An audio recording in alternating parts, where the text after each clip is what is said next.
from memory. So it lists that address as a prohibited place for the person to be. I can see, though, that the person might not have been served yet. At least I don't show proof of service.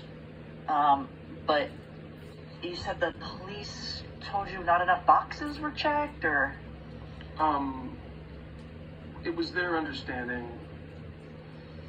Well, the two officers that came, and I thought they were going to help me serve it, they felt that the paperwork was incomplete. And I guess they were confusing restraining order with a stalking order.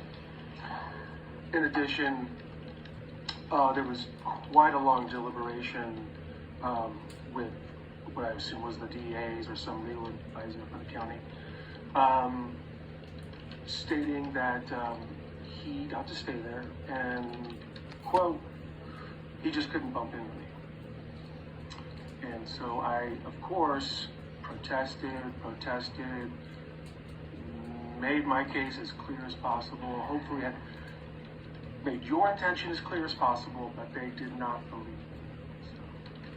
And so I really looked through the order to see what the options were. I'm pulling it up now, so it's straight in front of my face here. But it says that he is prohibited from contacting you. I mean, you've read this too. But it says that includes waiting outside your home, property, place of work. And then it says list specific addresses or locations you want included. I have your address included there. There just aren't even any other boxes I could check or other things I could do on it. There's plenty of times where I leave the address blank because it still covers your home, regardless of whether or not I list what that address happens to be. But we specifically included that in yours to make it really clear. So I'm not sure what I can do to modify this to make it more understandable to law enforcement that Mr. Sims is not allowed to have any contact with you or be at that address. I mean, that's quite literally what the order says. The only thing was, well, when I had called the sheriff's department, yeah, they went over it. They had forewarned me that the way they read it, it might be interpreted that way, and so I was already prepared for that. So I called the county clerk, talked to them for about 20 minutes, and so when the police officers showed up and they did interpret it that way, So I'm wondering if the problem is that Mr. Sims hadn't been served yet? Well, he thinks he has been. Okay. He was given your copies. Okay. That were not certified. Okay. And did you give them to him, or the sheriffs or police? The police. Okay. So they may just not have submitted that yet. That's a possibility of, paperwork catching up. Right. Well, they were like, you're going to have to go you're going to still have to get him served, technically.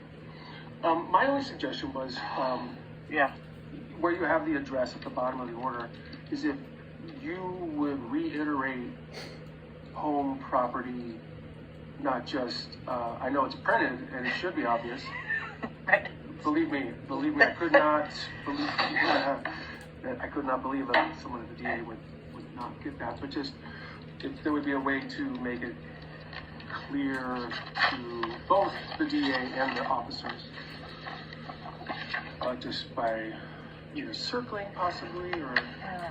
That's okay.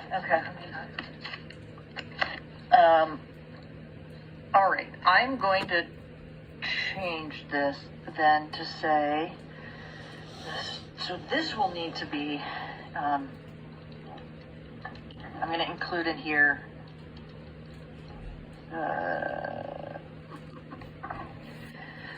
this order to be served also on respondent. Let's see, we will try as changed in this way.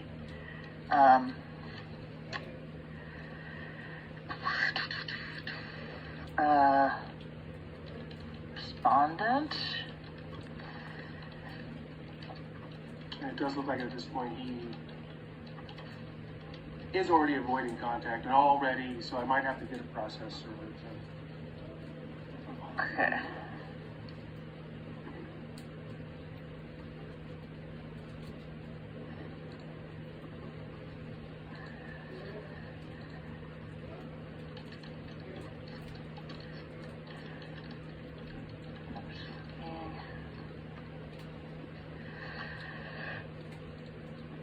Okay. So I changed it to say respondent is prohibited from entering 8550 Argyle, North Argyle, or being within 50 feet. She had suggested that instead of just waiting outside, maybe the entering part would make it clearer to them. So we'll see there, because frankly, I'm with you. I was struggling to see how it could be clearer than it is. Yeah, I mean, don't bump into them was in effect not even intentional at all. So. Yeah, I mean, there is the don't come in contact, and that includes the visual or physical presence. But I mean, gosh, the address is listed right there. I mean, I know I'm preaching to the choir here. I'm doing much better than I was on Friday. Okay. This was going on. Yeah. Well, I'm glad to hear your anxiety is down a little bit from where it was, and that, I realized it was 2 days. I just got 2 days. and it's been better. All right, I appreciate it, guys. Yeah. And then I've got, oh, it's muted, so I'm not going to try that.